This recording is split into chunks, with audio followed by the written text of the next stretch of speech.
Please समजून घ्यायचा प्रयत्न कर, मी केलं काय? प्लीज थोडं तरी ट्राय कर यार. सोडायची वार्ता का करतोयस तू? माझी चुकी काय आहे? एक चान्स दे रिलेशनशिपला. आपण सगळं नीट करू प्लीज. एकदम माझा विचार. साहिल एकदा ह्याच्याशी बोल. त्याला सांग ना प्लीज, सांग. मी काय बोलू? मी नाही राहू शकत आहे त्याच्याशिवाय. हॅलो, अरे साहिल बोलतोय. ती नाही राहू शकत तुझ्याशिवाय. एकदा विश्वास ठेव. प्लीज एकदा विश्वास ठेव तिच्यावर. माझी काहीच चूक नाहीये. अरे तिची खरंच काही चूक नाहीये, कारण मी स्वतः ओळखतो तिला जवळून. कारण ज्या विनवण्या ती आत्ता करते ना तुझ्यासमोर भावा, त्या सेम विनवण्या मी केल्या आहेत. हातापाया पडून झालोय चूक नसताना. म्हणून मी सांगू शकतो की तिची खरंच चूक नाहीये. विश्वास नाहीये म्हणजे? अरे विश्वास नसता तर तुम्ही 3 वर्ष एकत्र कसे राहिले असता? अरे कुठे जायचं असेल, काय खायचं असेल, घरातून निघेपर्यंत, घरात पोहोचेपर्यंत पहिला कॉल तुला असतो. जोवर ती तुझ्या सोबत आहे ना भावा, तर कदर कर.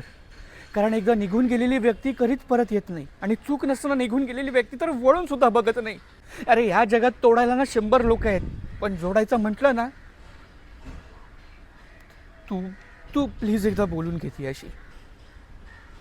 तुला कसं कळालं मला हेच सगळं बोलायचं होतं?